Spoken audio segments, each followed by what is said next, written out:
महारथो जायते नर्गानाशो शक्तिः पुरन्तर्योषरथेष्टाचर्यो युवास्य यजमानस्य वीर।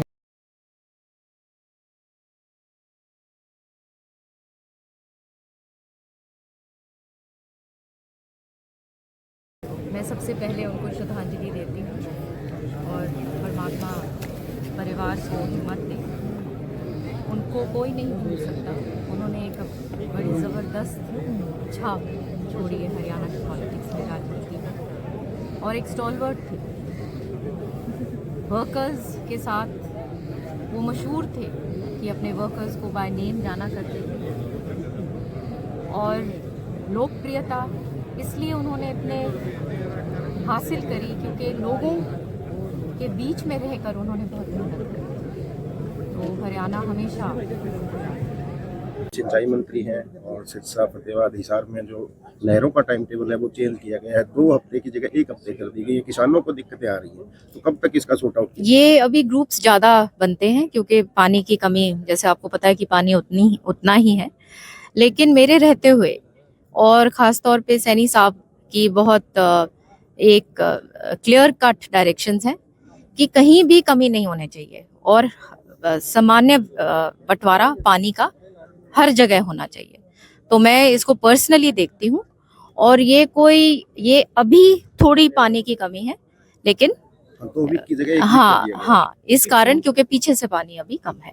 वो 6 मंथ की रोटेशन कर दी गई है, तो किसको कम करेंगे आप? 6 मंथ नहीं, लंबा जैसे है। मैंने कहा कि पूरा पानी का यहाँ पे कोई कमी आने नहीं देगी। ये वो सरकार है, आप हमेशा याद रखिएगा कि यहाँ पे कोई क्षेत्रवाद नहीं होगा। हर एक जिले को उसके मुताबिक जैसे रोटेशन जो है उसका हक का पानी मिलेगा। बीजेपी अब जो मुसलमानों को बाहर निकालने की योजना बना रही है, नून विवाद में जो मुसलमान हैं वो उनको बाहर निकालने की योजना बना रही है, इसे किस तरह देखते हैं? देखिए, जहाँ तक भाजपा का सवाल है, भाजपा प्रतिबद्ध है लोगों के लिए काम करने के लिए, और ये वो सरकार है, पहले ही कलम से सैनी साहब ने 24,000 बच्चों को बिना पर्ची बिना खर्ची लगाया। तो ये तो वो सरकार है जो लगी हुई है हमेशा लोगों के लिए काम करने के लिए। कांग्रेस लगातार कहती है कि बीजेपी गलती से सरकार बन गई, हालांकि आप लोग कहते हैं कि ईवीएम में कोई छेड़खानी नहीं की गई। कांग्रेस कहती है गलती से बन गई, इसका क्या मतलब है? गलती से बन गई, लोगों ने बनाया है, चुनाव हुए हैं, जीत के लोगों ने जिताया है, तो गलती से बन गई का क्या मतलब है? इसका तो कोई सर ना पाऊं। ईवीएम का आरोप लगाते हैं। अब बचा क्या है कांग्रेस के पास? कुछ है ही नहीं कांग्रेस के पास। ये जो बयान जो दे रहे हैं, लोगों में घुसने के लिए कोई तो रास्ता ढूंढे। लोगों ने नकार दिया तीसरी बार लगातार, ऊपर भी नीचे भी। निधन के बाद शोक प्रकट होने के लिए आप पहुंचे। एक युग का अंत हुआ। अपने समय पर एक बहुत ही ऐसे व्यक्ति थे जिन्होंने बहुत नाम कमाया, और मैं अभी बात कर ही रही थी अभय जी से कि बहुत ही सौभाग्यशाली थे जिन्होंने अपनी 4थी पीढ़ी देख कर गए हैं, और 4थी पीढ़ी भी जो है अब पूरी तरह से विधानसभा के अंदर सक्रिय होकर आगे आई है। तो ये बहुत कम लोगों को जो है इस तरह का वो मिलता है, और निश्चित तौर से जो है, जैसे मैंने कहा, जो युग का एक अंत हुआ है, और आने वाले समय में जो है लोग ज़रूर इन लोगों के बारे में पढ़ेंगे, चौधरी बंसीलाल जी के, देवीलाल जी के, चौटाला साहब के बारे में, सारों के, कि किस तरह से हरियाणा की राजनीति को अलग अलग तरीके से मोड़ दिया। आपका क्या एक्सपीरियंस है? हालांकि आप भी काफी राजनीति लंबे समय से करते हैं, चौटाला साहब काफी बरस ही हो गए राजनीति करते हुए। किस तरह का एक्सपीरियंस आपका? कोई मीठा पल, कोई ऐसा?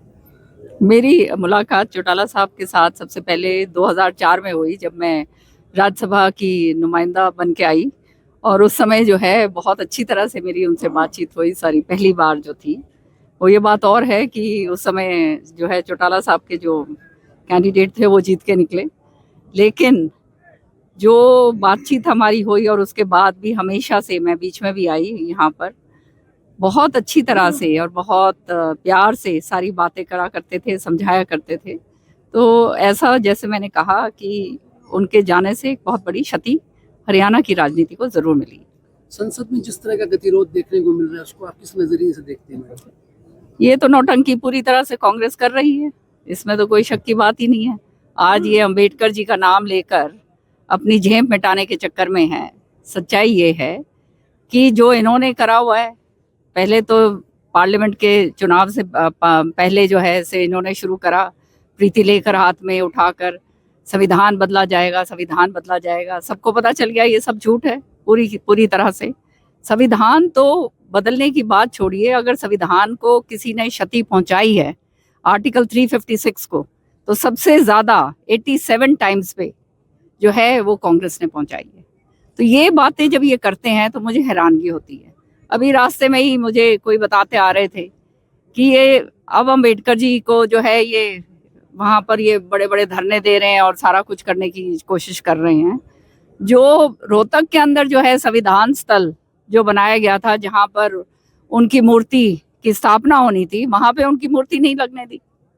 तो अब जो है ये चाहे कुछ भी कर लें, पूरी तरह से जनता ने इनको नकार दिया। अगले 5 साल तक बीजेपी सेंटर में और हरियाणा में खूब राज करेगी, कांग्रेस क्या करेगी?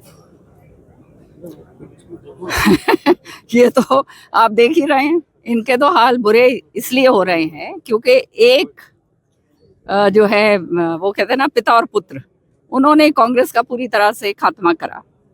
किसी और को जो है जो भी होनहार थे उनको आगे आने नहीं दिया, उनको मारने की काटने की कोशिश करी गई, और जिसके कारण जो है सारे के सारे लोग छोड़ के जो हैं कांग्रेस को छोड़ के बाहर निकले। और ये खुद भी जो है लोगों ने इनको पूरी तरह से नकार दिया। ये बात इनको समझ नहीं आई। और आज भी नेता प्रतिपक्ष जो है नहीं इनका चुना गया है। जब आप देखते हैं, आपने, मैं भी नेता प्रतिपक्ष रही हुई हूँ, और यहाँ पर एक सदन का पूरा जो है समय पूरा हो गया, सदन भी चला, नेता प्रतिपक्ष उसके अंदर कोई था ही नहीं। तो आप समझ सकते हैं कि जो है एक प्रतिपक्ष जो है वो एक बहुत मजबूत होना चाहिए।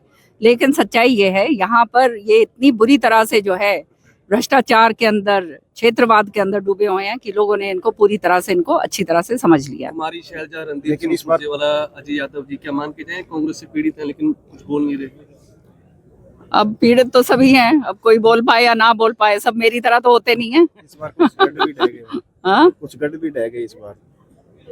गढ़ जो हैं, देखो जिंदगी में एक बात याद रखना, जो आदमी दूसरों को मारने की सोचता है तो वो उसके साथ भगवान वो पूरा करता है, वैसा ही उसके साथ होता है। और ये तो सुबह और शाम जो है मुख्यमंत्री बन के सोते थे, कोठियां भी और जो है पता नहीं क्या क्या नहीं इन्होंने सोच रखा था। वहाँ हम देख रहे थे, आपके मीडिया वालों के जरिए मैंने देखा, रोहतक के अंदर जो है वो बड़े बड़े रथ तैयार कर रखे थे, कृष्ण जी जैसा रथ था, तो वो सारे खाली गए। तो ये सारी चीजें जो हैं राजनीति के अंदर ये शोभा नहीं देती है।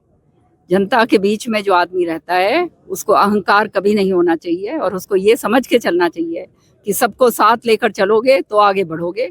और ये सोचोगे कि भाई अगर इनको काटना है, मारना है, तो फिर वो काटना मारना जो है वो अपने ऊपर ही आ जाता है।